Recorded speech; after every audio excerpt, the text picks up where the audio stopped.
Good morning. My name is Gordon MacDonald. I'm the New Hampshire Attorney General. With me is Christopher Wagner, Colonel of the New Hampshire State Police, and Christopher Moore, Chief of the Weare Police Department, and Senior Assistant Attorney General Peter Hinckley of my office. At approximately 1:42 this morning, Weare police officers responded to 236 Buckley Road in Weare for a report of an ongoing domestic violence incident. Once inside the residence, the officers encountered an adult male identified as Jeffrey Clough Garvin, spelling C-L-O-U-G-H-Garvin, G-A-R-V-I-N. His age, 43. During the encounter, Mr. Clough Garvin fired a gun at the responding Weare police officers. Weare police officer William Lewis, age 27, was struck by gunfire and sustained a non-life-threatening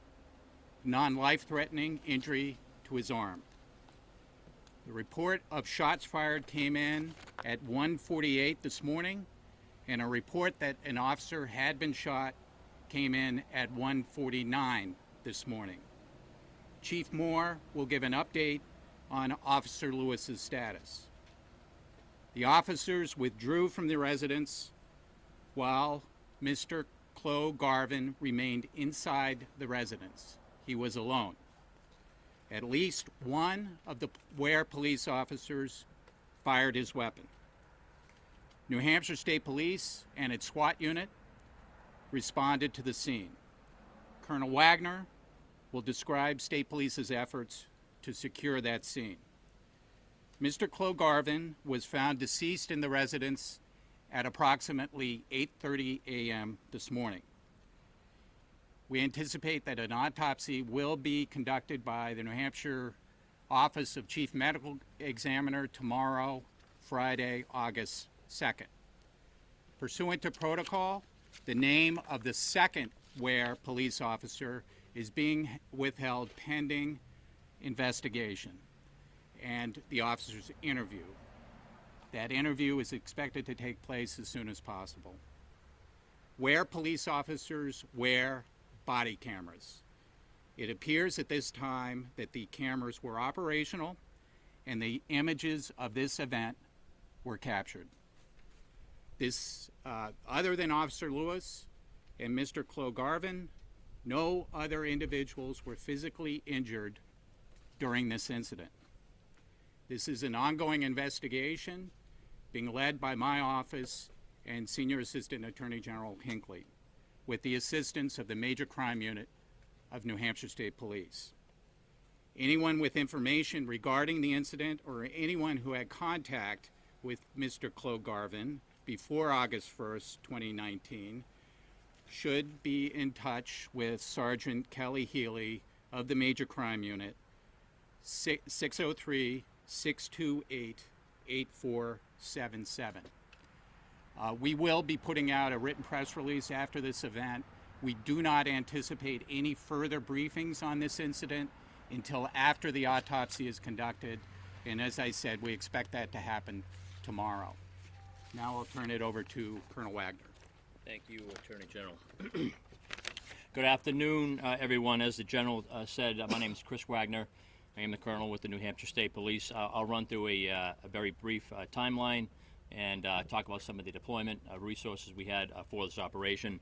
As it has been stated, around 1:40 this morning, State Police uniformed troopers from Troop B were responding to assist the Weare Police Department with the reported domestic disturbance.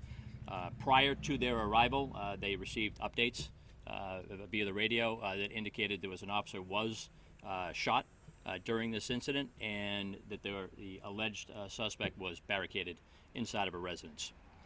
At approximately 2:30 this morning, we deployed a lot more resources to the scene to include our SWAT team.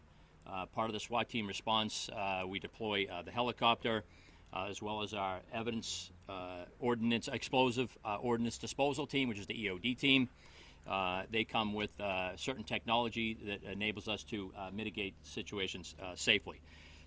Over many hours, we set the perimeter up. We attempted to contact Mr. Clo Garvin, but those negotiations were unsuccessful. At about 8:30 this morning, the SWAT team made entry into the home and did find Mr. Clo Garvin deceased in the residence. I want to thank Chief Christopher Moore from the Weare Police Department. He displayed very strong leadership, and his partnership was very much appreciated with my agency. This has been a very seamless effort with the Weare Department as well as the State Police, and there were many other agencies from surrounding communities and law enforcement, fire and EMS that really were brought to bear this morning to really end this situation as safely as possible. We appreciate their efforts. It's a very difficult scene, and they acted certainly with the most steadfast discipline and professionalism. There was a loss of life here this morning, and that is Mr. Clo Garvin. We are certainly sympathetic to that. We are appreciative of that, and we do provide his family our deepest condolences and sympathies. I'm also very thankful, of course, for Officer Lewis's condition. We wish him speedy recovery, and we wish his family well throughout this event. His display of courage, quite honestly, is commendable in his actions here today. Lastly, we want to thank the New Hampshire Attorney General's Office, the Major Crime Unit for my department. Their work has just begun. It'll be a very long day for them, and I want to thank them for their continued work as they work through this investigation. At this time, I'll invite the Chief to the podium. All right, good afternoon. I'm Chief Moore of the Weare Police Department. Weare Police Officer William Paul Lewis, we've referred to him as Paul. He's 27 years old. He was shot earlier today, as has been mentioned, when he responded to a 911 call for assistance at Buckley Road. Officer Lewis was transported to Concord Hospital. He's met with the surgeons. He will be undergoing surgery this afternoon, and he'll be treated for his injuries. He's been a member of the Weare Police Department for approximately a year. He was hired in July of last year. This is the second officer who responded to the scene. He is currently on leave at his request. I'd like to thank the agencies who promptly responded and assisted us this morning. The response was phenomenal. It was an excellent team effort. The New Hampshire State Police Major Crime Unit, New Boston Police Department, which was one of the first units on scene, Hillsborough Police Department, Goffstown Police Department. A special thanks to Chief Brown, who notified me of the incident, and he really got things rolling. Hillsborough County Sheriff's Department, Alcohol, Tobacco, and Firearms, Antrim Police Department, and the Henniker Police Department, who was also one of the first units on scene. Thank you very much. Chief, can you talk a little bit about Officer Lewis' current condition, state of mind? Very good spirits. He's in very good spirits. His mother is with him at the hospital. Concord Police Department responded to Massachusetts to pick her up, transport her back to the hospital so he could have a family member with him, as well as we have an officer from the Weare Police Department on scene with him. Of course, he's under medication, so sleeping a lot prior to surgery, but when he is awake and he's communicating, he's in very good spirits, and he's doing well. Thank you for the concern. Sir, Attorney General, could you just clarify a statement regarding, who was found dead in his home? Was he shot by a police officer? Did he take his own life? Was that unknown at this point in time? I didn't quite understand this. It's the subject of our investigation. Was there an exchange of gunfire between, I know you mentioned the one officer, but was there subsequent? There was an exchange of gunfire. Was the suspect's family inside the house when this all started? How did they get out?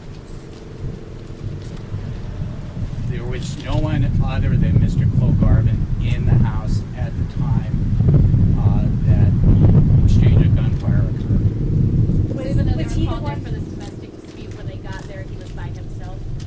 Correct. Was he the one No. When the exchange of gunfire occurred, he was by himself. Was he the one who made the call, or did someone else make the call? Was who? The 911 call? Who made the call? He did not make the call. And when you got there, was he alone? Or when the police got there, was he alone? No, there was another individual. That individual was removed from the house and not in the house at the time the gunfire occurred. Removed by police? A female individual, adult, was in the house. She exited the house before the gunfire incident occurred. With the help of police or on her own before they got there? When the police officers arrived, she was escorted or taken out of the house. And were there any children there? No. Chief Moore, I know that you are new to the town of Weare. Can you tell me what it was going through your mind when you heard that one of your officers was injured and treated? Obviously concern for my officer, that's always our priority, but also concern for the victim. You know, the last time we wanted someone to get injured in any type of incident. And when I say victim, the deceased individual. Although the incident was created as a result of his actions, he's still a victim of this incident. We don't know his mental state. We just have to respond accordingly to the best of our ability and take the appropriate action. Was And a when you weapon say- recovered? Sorry, Again, this investigation is ongoing and active, and so we're limited in the information we can share. At the end of this investigation, we'll publish a detailed report that has all our findings as well as the Attorney General's conclusions. Chief, I think that's all the questions we'll take for today. Thank you. Chief, can you just talk just for a moment about how thankful you are that you're standing up here saying that your officer is in good spirits after an exchange like this, after reviewing this? Sure, I don't mind touching on that. Obviously, that's the top priority, to make sure all my guys go home at night. You know, this is a dangerous profession we're in. We do it willingly. He's a new officer, and I couldn't be more prouder of his reaction and the reaction of the other officer who's on leave. I couldn't have asked for any better response out of anybody. The community should be proud of that. We're proud of that, and the state should be proud of that. They represented themselves and the department well today. I'm glad to tell you that. when you say victim, are you referring to the deceased individual? Correct. Okay, thank you. Do we anticipate Thank the body cam video being released? Typically, yes. As part of our comprehensive investigation, we will release the evidence pertaining to this incident, and we do release the video, whatever video is captured, yes. Can you just confirm whether there were